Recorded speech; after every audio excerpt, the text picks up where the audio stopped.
Hi, I'm Sandra, the creator at Sing Play Create, and today I'm sharing an exciting idea with you about how to take one song and create an entire 8-week unit of lesson activities. That's right, one song. Let's get started. When I first started teaching elementary music, I wanted the kids to learn as many songs as possible. And that's really fun, and you know, it's fun to teach them all. But once you realize that you're teaching 6 to 9 grades a day, or even classes a day, it could be multiple grades of like first grade, but you're teaching those 9 classes or 7 classes a day, you realize that you're going to have to do some of the grades with a streamlined lesson format. And that you're going to have to pick and choose the very best songs and activities that will help you teach the music concepts to that grade level.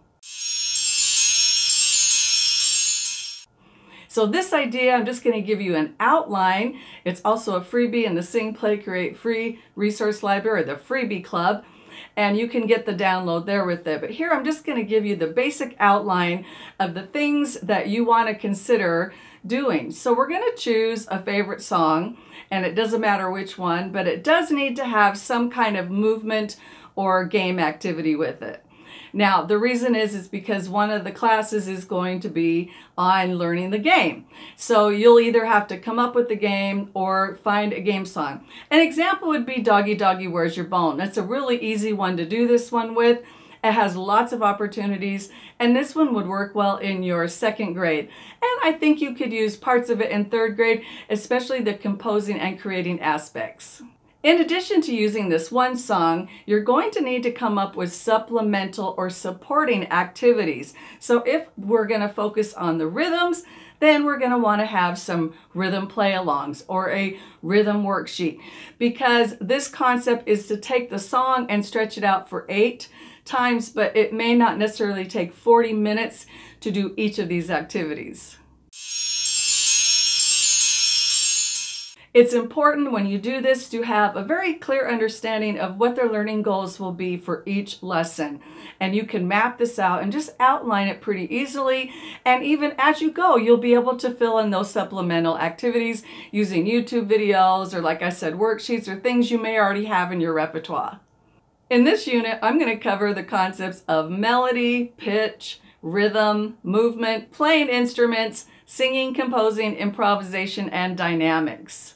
Now, if I could do that with every grade level over 8 weeks, I think that's a really great thing and something to consider doing in all of your grade levels. So let's get down to the basic outline of what each lesson is going to be about. So lesson 1, and this depends too if you're a Kodály teacher or you're using some Kodály, so you'll have to figure some of that out. But essentially, you're teaching the song, you're teaching the melody, you're teaching the rhythms, the way the song goes. I like to use call and response or echo teaching. You could do it where they're listening to the song and then you have them learn line by line. There's lots of different strategies to teaching a song, but in this video, I'm just giving you the outline of the lessons, and those specific topics are in other videos on this channel. Lesson 2 is going to be adding in the movement to the song. Now, if you're doing a song like, let's say you're doing Skidamarink, then you'll just have the students do the hand actions to the song. If you're doing Doggy Doggy Where's Your Bone, or Bluebird Bluebird, or Let Us Chase a Squirrel, then you're going to teach them the game. Now this time the lesson activities are going to take longer because you always want to repeat the activity from the lesson before and review it before you teach the new thing.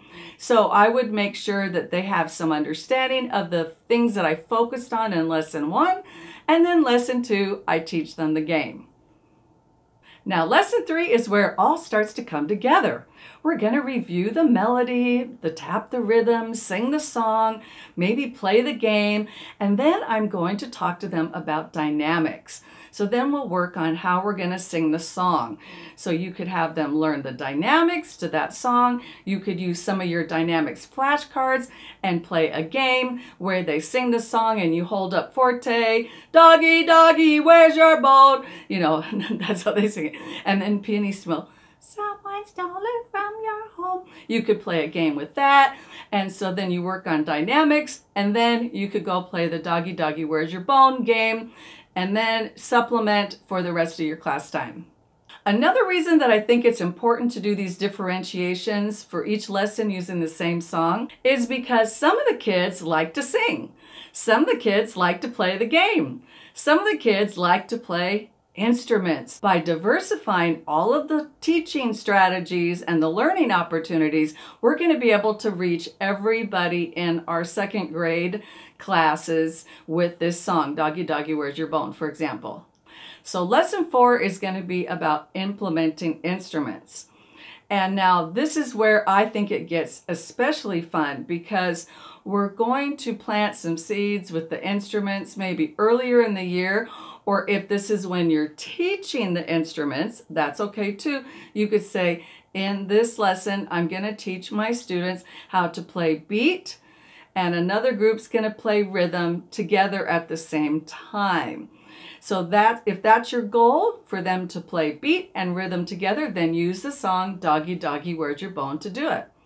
One group will play a drum, and the other group will play rhythm sticks. Doggy Doggy Where's Your Bone? And then we're going to practice playing it together. Then you could have them switch parts. And then if there's time, they could play the game. That's a really fun lesson, and they love it. I'm going to move on to lesson 5, but some of you may want to take lesson 5 to repeat the activity in lesson 4. This is where you'll have to decide the pace of your students and meet their needs. You wouldn't want to just churn through the unit because I've given you 8 lesson ideas. You might want to extend it to be 10 classes, or you also might need to shorten it and skip instruments or something. But these are just ideas to help you get an idea of how to take the one song and do a lot of differentiation with it while you're teaching all these different music concepts to your students and giving them lots of different musical experiences. So in lesson 5, we're going to focus on creating an ostinato or playing an ostinato, and then maybe doing some improvisation with an ostinato. So this will also depend on the level of your students. And like I said, you could take 2 class times to do these rhythm and ostinato creating type activities. You could also have them write it on a worksheet and then play it with the song. That'll work too. So there's lots of choices that can be made. The main idea is we're now going to, instead of just playing the rhythm of the words and the beat, we're now going to add in a rhythm ostinato to the song. Hopefully we can have 3 groups playing the beat, the rhythm of the words, or you can just have singers sing the rhythm. So beat, rhythm by singing the melody, and then an ostinato playing. And then have those group, kind of like the cup game, switch and practice and play the song. Then if there's time, you can play Doggy Doggy Where's Your Bone game at the end of class. And the other reason I really like that game, I keep bringing that up why I like it, but I like it because it's a quiet game. And it's a good game to play at the end of class. Okay, we're to lesson 6 now, and this is where everything's going to come together. We're going to have the singers on the melody. We're going to have them singing the rhythm of the words. We're going to have an ostinato. We're going to sing loud and soft with the dynamics. We're going to have some kind of movement, and we're going to give them a performing opportunity. I like to do this in class because it sets us up for later on in the year when we're going to do a concert and I want them to be performing. So I'm going to have them practice what does it mean to be a performer and what does it mean to be in the audience in my classroom. So the first time I do this, I'm going to have the whole class do it together. So what I'll do is I'll divide the class into 3 or 4 groups. One are the singers, one is ostinato, one is the beat keepers, and one can dramatize the song. And if it works for that song, you can have them do the actions or have them make up actions that go to the song. So for Doggy Doggy Where's Your Bone, they could all be little doggies. Doggy Doggy digging, where's your bone? Just act as someone stole it from my home. Who has my bone? They can just dramatize it. Then I would rotate through those groups during the class. And then when we were all done with that and everybody had a turn, then we could either play the game or do a supplemental activity that might be quieter. So it might be a good time to have a rhythm worksheet where they're creating their own rhythm, or a coloring activity that you have that goes with the song that you're doing. Or if you could do a doggy freeze dance, something that just ties into the music lesson that you've just done.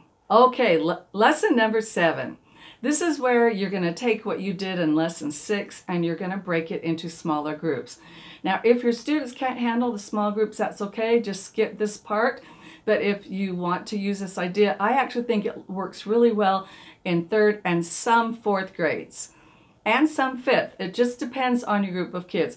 But 3rd graders seem to really like doing the small group activities, and they seem to be able to manage doing it in groups of 4 or 5 students each.